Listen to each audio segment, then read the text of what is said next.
আল্লাহ তাআলা বলে, বান্দা হিসাবের সময় তো কাছাইয়া গেল, আখিরাত তো চলেই আসলো, কিয়ামত তো চলেই আসলো, আজও তো তুমি গাফিল হয়েই রইলা। 40 বছর হয়ে গেছে, 1 বছর শেষ হইছে, এভাবে বুঝি নাফরমানিতে পড়ে রইলা বান্দা।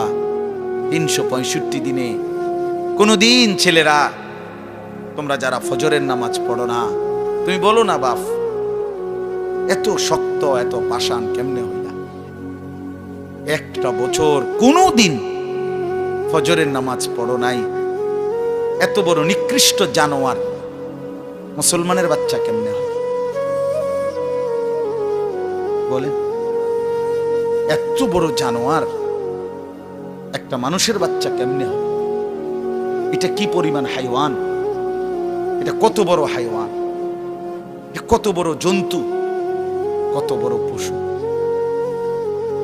1 বছর 365 দিনে এই হাইওয়ান কোনদিন ফজরের নামাজ পড়ে? শুধু 1 বছর, খবর নিলে দেখবেন 10 বছর, খবর নিলে দেখবেন 5 বছর। জানোয়ারের মতো, ইহুদির মতো, খ্রিস্টানের মতো চুল রাইখা তৃপ্তি বোধ করে। এর চাইতে অসভ্যতা, এর চাইতে নিকৃষ্ট রুচি, এত বিকৃত মানসিকতা কোন জন্তু জানোয়ারেরও হয় না। জন্তু জানোয়ার, তোমরা যে সমস্ত ছেলের চুল ইহুদির মতো, খ্রিস্টানের মতো, বেঈমানের মতো, বেটা তুমি একদম নিম্ন রুচির মানুষ, একেবারে ফসা মানুষ বেটা, তুই ফালতু লোক বেটা, তুই বেটা, তোর কোনো রুচি বলতে কিছু নাই বেটা,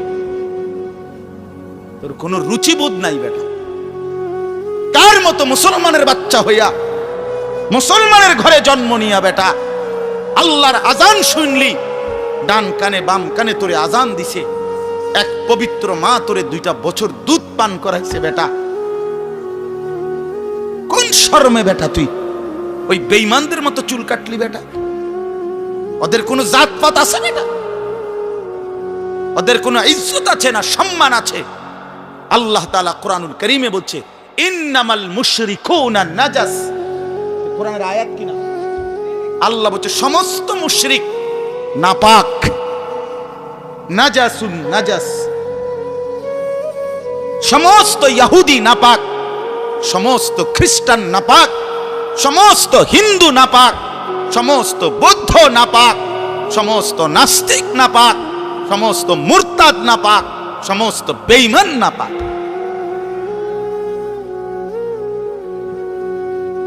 কার মতো বেটা চুল রাখলি?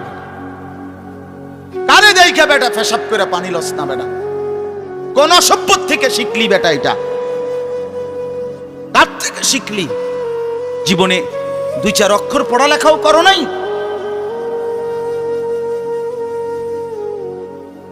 দুই চার শব্দ পড়ো নাই তোমরা ছেলেরা? মানুষ এত অভদ্র অপবিত্র হয় কেন? কোরআনুল কারীমের মধ্যে আছে, আল্লাহ তাআলা বলে, বান্দা কি আজীব কথা কোরআন শরীফে আছে, বান্দা কোনোভাবেই যদি পানি নাই, ঠিক আছে, ফা ইন লাম তাজিদু মাআন ফাতায়াম্মামু সাঈদান তাইয়্যিবা, তাহলে মাটি দিয়ে, পবিত্র মাটি দিয়ে তায়াম্মুম করো, তবুও নিজেকে পবিত্র বানাও। যদি বলি আল্লাহ পানি নাই, ঠিক আছে, তো মাটি দিয়ে হলেও পবিত্র হইতে হবে, এত তাড়াহুড়া কা? পানি আইও, পানি পাইয়া লই, এরকম শুরু করলেন? কোরআন শরীফের সরাসরি আয়াত। আল্লাহ তাআলা বলে, জানো, ওয়ালাকিন ইউরিদু লিইউতাহহিরাকুম, আল্লাহ বলেন আমি না আমার ইমানদার বান্দাকে সারাক্ষণ পবিত্রই দেখতে চাই। দোস্ত আমার, এটা কোরআন শরীফের আয়াত। ওয়ালাকিন ইউরিদু লিইউতাহহিরাকুম, আমি আমার বান্দাকে পবিত্র, মুমিন আমার সে, ও অন্য কেউ না, ও আমার ইমানদার বান্দা। তো ইয়া আইয়ুহাল্লাযীনা আমানু ইযা কুমতুম ইলাস সালাতি ফাগসিলু ওয়ুজুহাকুম, এই আয়াতের মধ্যে, এই আয়াতের অন্তর্ভুক্ত অংশ এটা। ওয়ালাকিন ইউরিদু লিইউতাহহিরাকুম, ইমানদার পানি নাই, ঠিক আছে, তায়াম্মুম করো মাটি দিয়ে। কেন এমন তাড়াহুড়া? আল্লাহ তাআলা বলে, আমি যে তোমাকে পবিত্র দেখতে চাই, আমি কে তোমাকে পবিত্র। ফীহি রিজালুন ইউহিব্বুনা আন ইয়াতাতাহহারু আল্লাহু ইউহিব্বুল মুত্তাহহিরিন। কোরআন শরীফের আয়াত আছে, আল্লাহ বলে, বন্ধু আপনার কিছু সাহাবীকে আমি দেখছি, আল্লাহ প্রশংসা করতেছে। মদিনার কুবা একটা এলাকা, যেখানে নবীজি মদিনার মক্কা থেকে হিজরত করে এসে প্রথম ঢুকছিলেন। এই হিজরত করে আইসা প্রথম যেখানে ঢুকছেন, এই জায়গাটার নাম হলো কুবা নগরী। কুবা কি নাম? এই কুবা। এই এলাকার যারা সাহাবী ছিল, ওনাদের একটা অভ্যাস ছিল, ওনারা ওই সময় পানির তীব্র সংকট ছিল, পানি কম ছিল আর কি। তো তীব্র পানির সংকট থাকার পরেও ওনারা খাবারের পানি, রান্নার পানি, মানে ভাত তরকারি রান্নার যে পানি আর খাবারের পানি কম খাইতো, কম ব্যবহার করত। এখান থেকে পানি বাঁচাইয়া পেশাব পায়খানার পবিত্রতার জন্য যে পানি দরকার, ওইখানে তারা পর্যাপ্ত পরিমাণ পানি ব্যবহার করত, যেন পবিত্রতার মধ্যে কোনো কমতি না। আল্লাহর কসম, এই কথাইটা, তাদের এই আখলাক আচরণটা আল্লাহ এত পছন্দ করছে, কোরআন শরীফের আয়াত নাজিল করে ডাইরেক্ট তাদের প্রশংসায়। আল্লাহ বলছে, ফীহি রিজালুন, আপনার সাহাবীদের মধ্যে কিছু লোক এমন আছে আমি দেখতেছি, ইউহিব্বুনা আন ইয়াতাতাহহারু, যারা ভালোভাবে পবিত্রতা অর্জন করাটাকে খুব পছন্দ করে। আল্লাহু ইউহিব্বুল মুত্তাহহিরিন, নবী শুনায়ে দেন, এমন পবিত্রতা অর্জনকারীদেরকে আমি আল্লাহও ভীষণ ভালোবাসি।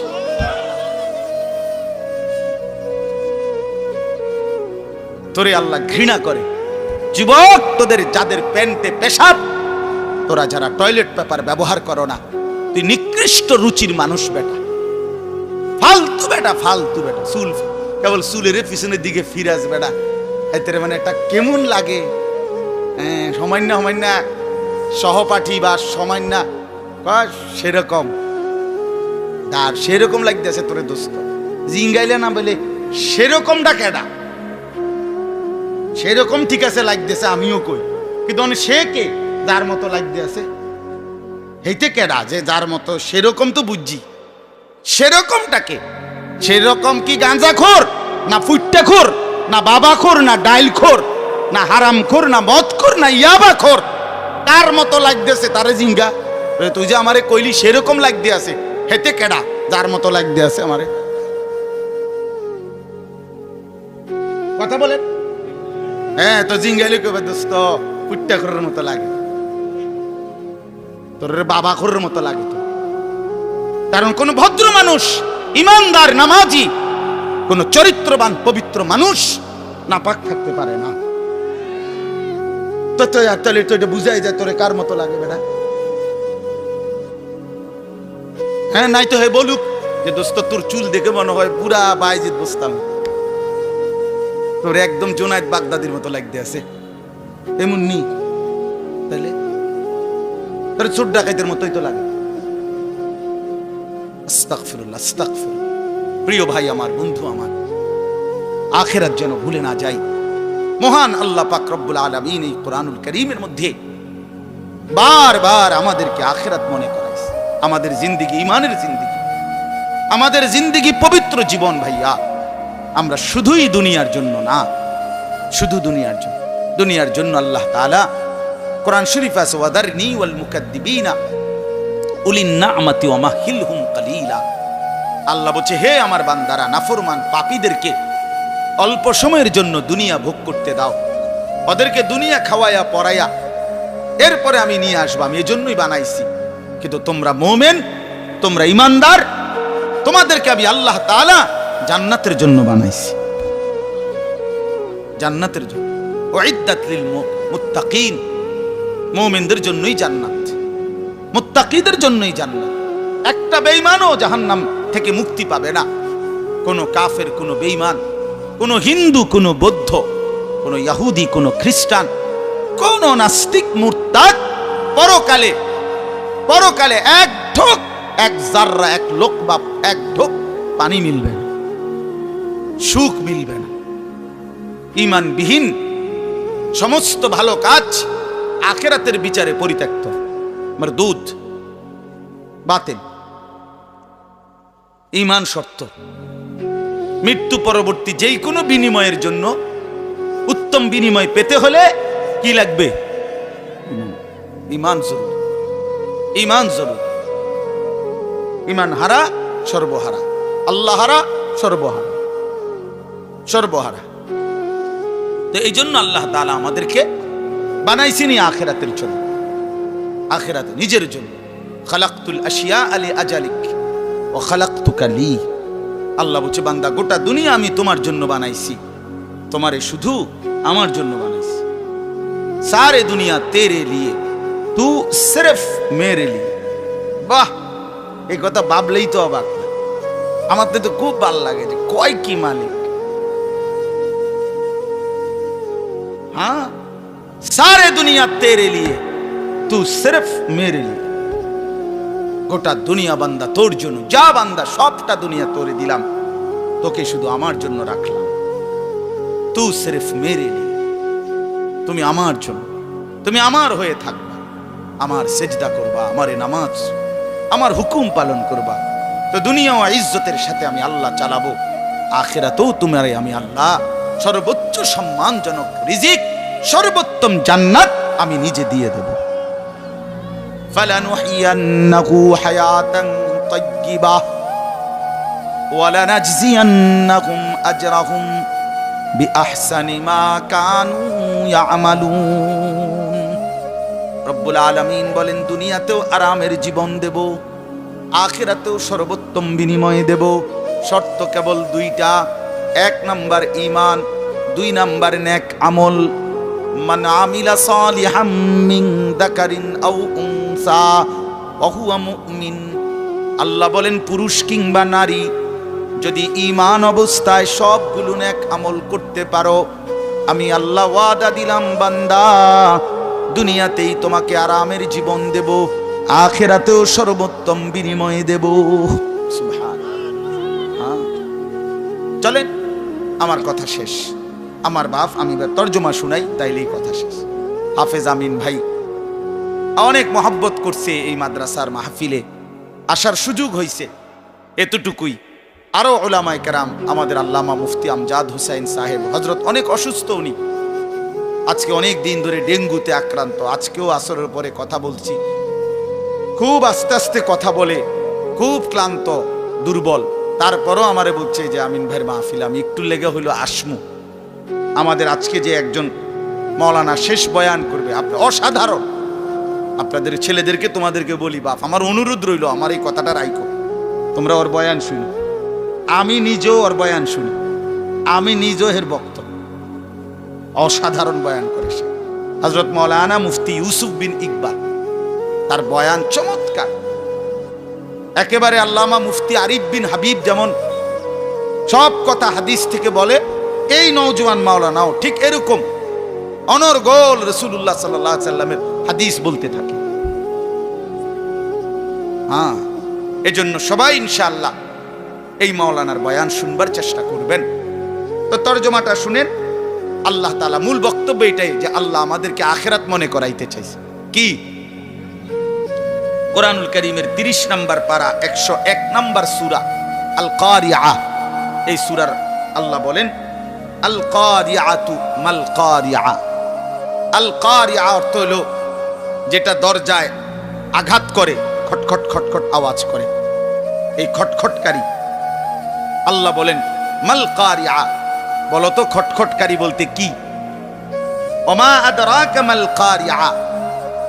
আবারও বলছি, নবী আপনাকে জানতে চাচ্ছি, জানেন এই আঘাতকারী খটখটকারী কি?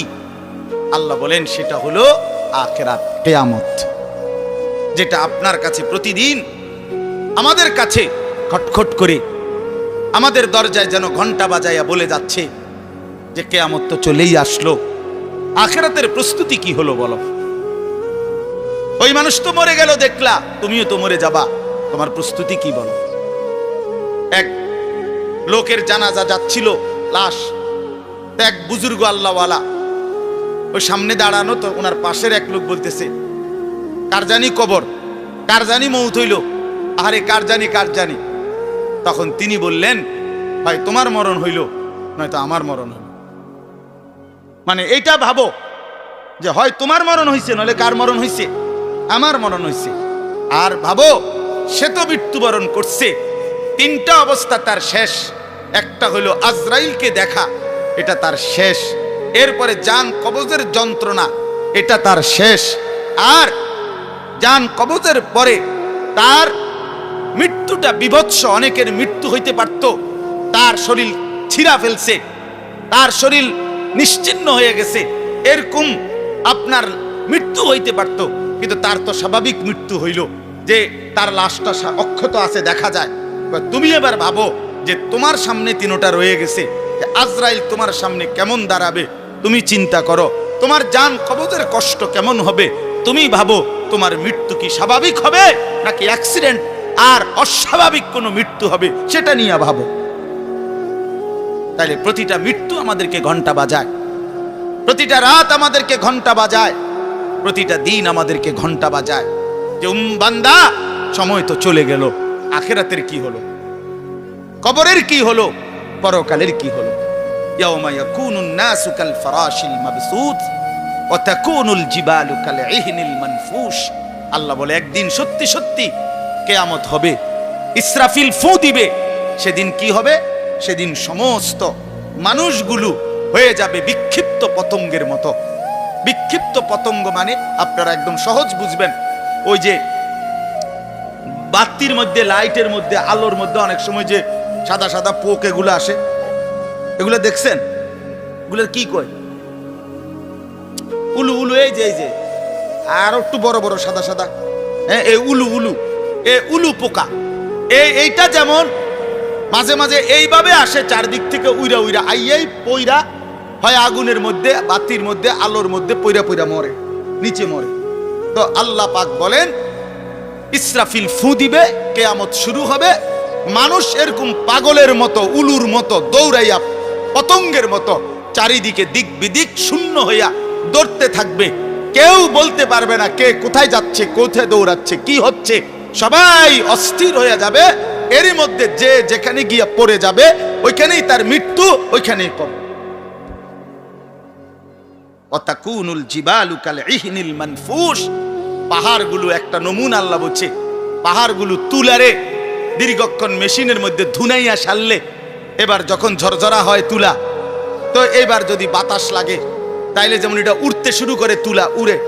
তো আল্লাহ তাআলা বলে, পাহাড়গুলো এরকম ধ্বনিত তুলার মতো উঠতে থাকবে।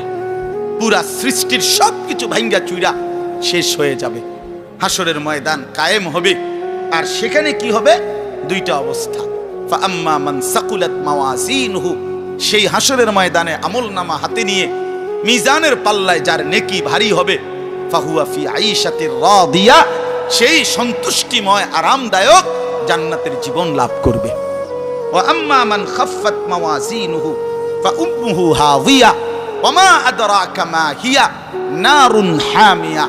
আর যার আমলনামা মিজানের পাল্লায় ওজন দেওয়ার পরে হালকা হবে, গুনাহ ভারী হবে, নেকি হালকা হবে, আল্লাহ তাআলা বলেন তার ঠিকানা হবে হাবিয়া নামক জাহান্নাম। আর আল্লাহ নিজেই বলে, নবী জানেন হাবিয়া জাহান্নামটা কেমন? নারুন হামিয়া, একেবারে প্রজ্বলিত ধাউ ধাউ করে জ্বলন্ত আগুন, এটার নামই হচ্ছে হাবিয়া। হাবিয়া। এখানে একটা কথা শুধু বলি, কথা আমার শেষ। এক নম্বর কথা হলো, এই জিন্দিগির মধ্যে যদি আমল বাড়াই তাহলে আখেরাতে জান্নাত হবে। এই জিন্দিগির মধ্যে যদি নাফরমানি বাড়াই তাহলে আখেরাতে জাহান্নাম হবে। মানে একটা শব্দ আছে, ফাউম্মুহু হাবিয়া। এই ছেলেরা, তোমাদের জন্য আমি শেষ এই কথাটা আবার বলে যাই। এই শব্দটার তাফসীর আমি আজকেও পড়ছি, তাফসীরে কুরতুবিতে, তাফসীরে ইবনে কাসিরের মধ্যে আছে। আল্লাহ তাআলা বলছেন, ফাউম্মুহু হাবিয়া, নাফরমান পাপীকে হাসরের ময়দানে, এই উম্মুহুর শব্দের অর্থ হলো উম্মু রাসিহি, অর্থাৎ তার মাথার সামনে যে চুল, এই চুল ধরে দাঁড়ানো মানুষটাকে বেইজ্জতি করে নিচে নামাইয়া এরপরে লাথি দিয়া জাহান্নামে ফেলে। এইটা অর্থ। এই অতএব এই লম্বা চুল, এই বিকৃত চুল ছাড়ো, ছাড়ো, নাই তো জাহান্নামের ফেরেশতা টান দিয়া ধইরা তোরে দাঁড়ানোর থেকে নিচে ফেলাইয়া একটা লাথি দিয়া জাহান্নামে ফেলে দে। তখন বুঝবা, তখন বুঝবা এই জন্য আমি অনুরোধ করলাম, রাগ হইও না, আমি শক্তই বললাম, মনে করো তোমরা এই স্বাভাবিক চুল রাখো, স্বাভাবিক চারদিকে সমান চুল রাখো। এটা কোনোভাবে এটা অসভ্যতা, এটা ফ্যাশন না, এটা জাহান্নামীদের চিহ্ন ভাইয়া, এটা দাজ্জালের চিহ্ন। দয়া করে আমার এই কথা ফিরাই দিও না, ফিরাই দিও না যুবক। নিয়ত করো ইনশাআল্লাহ, ছেলেরা নিয়ত করো, বলো যুবক ইনশাআল্লাহ, পাক্কা নিয়ত করো ইনশাআল্লাহ। তোমাদের যুবক আগামী দিনের জন্য, ইসলামের জন্য রেডি হইতে হবে। তোমরা নামাজ পড়তেই হবে বাবা। আল্লাহকে রাজি না করলে আমার মাতৃভূমিও নিরাপদ থাকবে না। ফিলিস্তিন বহুদিন যাবত রক্তাক্ত, রোহিঙ্গা বহুদিন যাবত আরাকান রক্তাক্ত, কাশ্মীর বহুদিন যাবত রক্তাক্ত। আজ আমার মাতৃভূমিও শহীদ সাইফুল ইসলামের রক্তে রঞ্জিত। এ কথা বেঈমান প্রমাণ করে দিছে। ইসকনের গুন্ডারা, সন্ত্রাসীরা, এই বেঈমানরা প্রমাণ করে দিছে যে মুসলমান সুযোগ পাইলে তোদের কাউরে ছাড়বো না। কি হুজুর, কি পাবলিক, কাউরে ছাড়বো না। হ্যাঁ, বইয়া বইয়া মোবাইল টিপো, বইয়া বইয়া নারী দেখো। একদিন যখন বেঈমান গর্দানে ছুরি রাখবে, সেদিন বুঝবা আল্লাহ কি জিনিস, আল্লাহ কি জিনিস। এজন্য মরলে যদি ঈমানের সাথে মরতে পারি, সেজদা দিয়ে মরতে পারি, আল্লাহর গোলামি করে মরতে পারি, তো এই জীবন যদি চলেও যায়, রক্তে যদি জমিন ভেসেও যায়, কোনো অসুবিধা নাই। ঠিক কিনা বলেন না কেন? মরণ যখন শহীদে মরণ, খালাস, কোনো সমস্যা নাই। ঈমানের মৃত্যু ব্যর্থ না, শহীদের মৃত্যু ব্যর্থ না।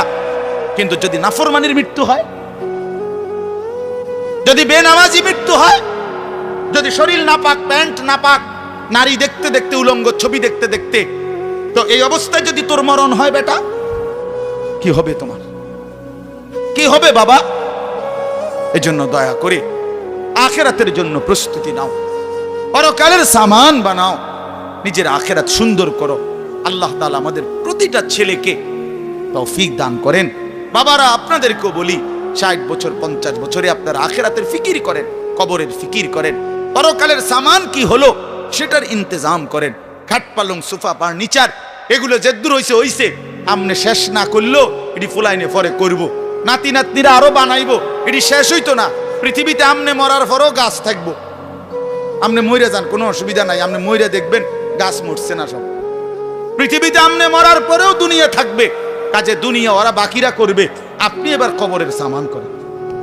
আল্লাহ আমাদের বাবাদেরকে, চাচাদেরকে, বয়স্কদেরকেও আখিরাতের কবরের পুঁজি সংগ্রহ করার তৌফিক দান করেন। মা বোনদেরকে পর্দার ইজ্জতের কদর বুঝার তৌফিক দান করেন। তোমরা ছেলেদেরকে আল্লাহ তাআলা আগামী দিনের